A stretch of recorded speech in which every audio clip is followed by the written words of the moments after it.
Hi there, my name is Linda Artisani, and I'm with Artisani Accounting and the Proper Trust. This week, we're going to talk about how to master the fine art of deciding exactly how much you should be paying for estimated tax payments.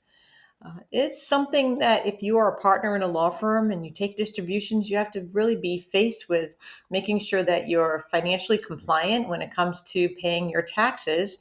It's an often overlooked aspect of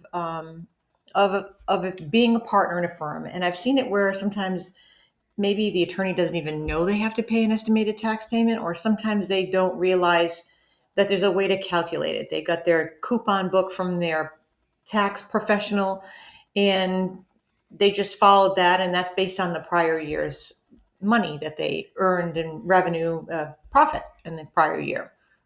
But as an attorney, your income can fluctuate due to the nature of your work. Sometimes it's up and sometimes it's down. Maybe sometimes you take a distribution when you're flush with cash and sometimes you kind of skip it. It's different than being an employee where you pay taxes right out of your paycheck.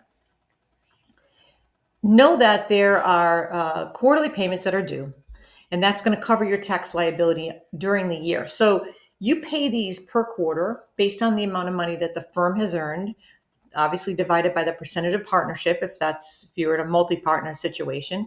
And you make these payments to avoid large bills, a tax bill at the end of the year on April 15th, or even penalties or interest. So how do you calculate these? Well, the IRS does give you a pretty good form that allows you to copy that. And I'll have a link for this inside the article itself. It goes with this video. But you have to estimate your income. You have to estimate your deductions and your credits, so you don't have any big surprises when you do your tax return next year. So what is the quarterly payment schedule?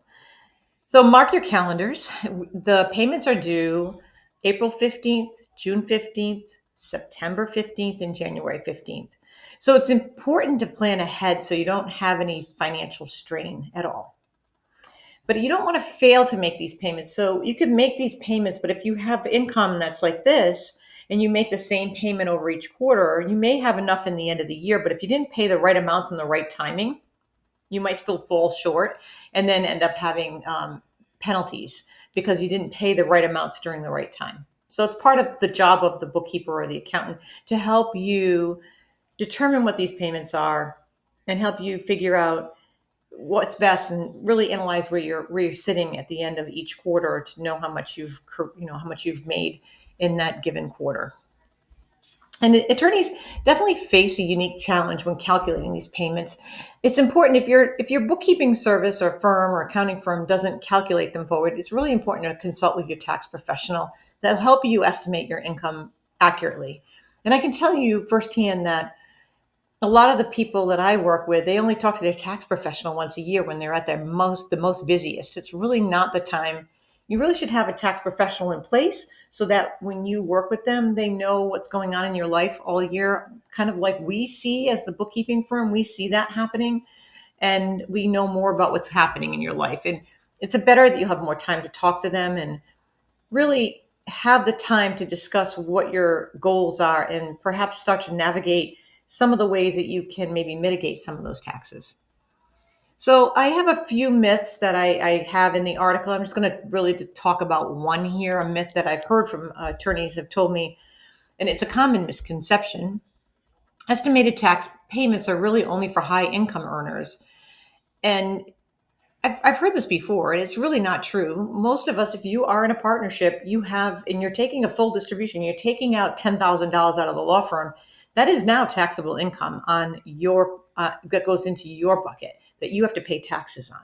So it's really important to keep detailed records, leverage tools like tax software to help you kind of calculate this, use the IRS's website to help you there, seek professional guidance for a smooth tax season. So have those payments already in place so you're not shocked when it comes time to process your tax return that you owe all $40,000, $50,000 and you don't have that money. It's really important to stay compliant, and it's important for you to thrive financially.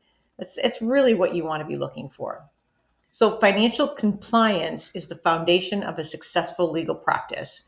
And it's successful legal practice for you on a business side and also on a personal side.